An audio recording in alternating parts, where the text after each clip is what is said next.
고위공직자 범죄수사처가 전현희 전 국민권익위원장에 대한 표적 감사 의혹과 관련해 이틀째 감사원과 국민권익위원회를 압수수색하고 있습니다.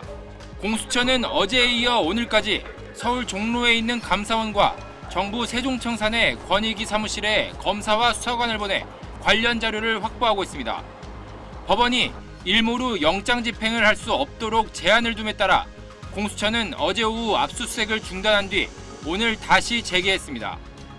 앞서 감사원은 지난해 9월 전 전 위원장의 근태 의혹을 비롯한 10개 항목에 대해 권익위를 상대로 특별감사를 벌였습니다.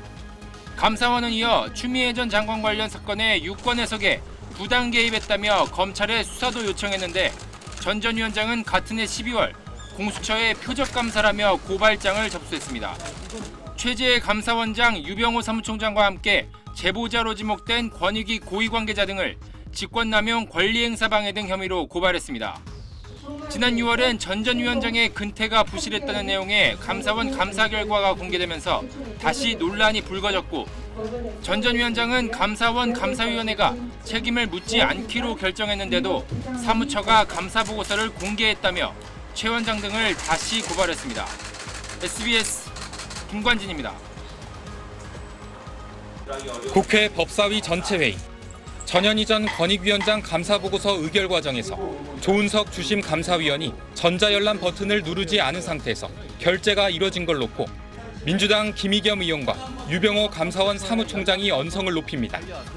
전자정보법에 의하면 화면에서 모니터상에서 버튼을 눌러야 그게 법적인 효력이 있는 겁니다. 기계적으로 그냥 누르면 되는 시인데 당원의례를 가장 많이 보시고 유일하게 혼자 안 눌렀습니다. 조은석 의원이 1965년생입니다. 무슨 당군 기계까지 대기하고 있습니까? 결국 주심 감사위원을 건너뛴 거라며 절차 문제를 거론하는 야당에 유 사무총장은 권한이 침해된 건 사무처라고 맞받았습니다. 직원들을 압박해서 강요해서 그 논의되지 않은 사실관계 배치되는 부분까지 고치라고 하고 기망하셨습니다. 국민의힘은 문재인 정부의 사드 환경 영향평가, 지연 의혹 감사를 거론하며 민주당을 압박했습니다.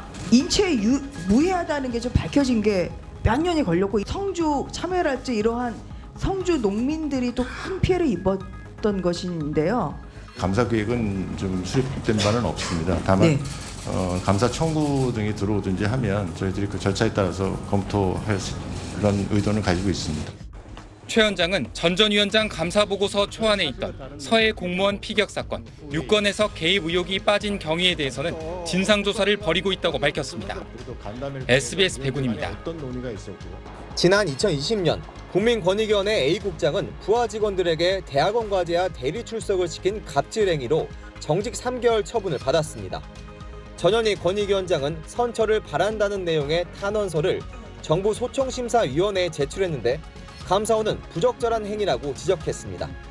갑질 근절 주무부처인 권익위원회 장으로서 부적절했고 갑질 피해를 입은 권익위 직원에게 2차 피해를 유발했다는 겁니다.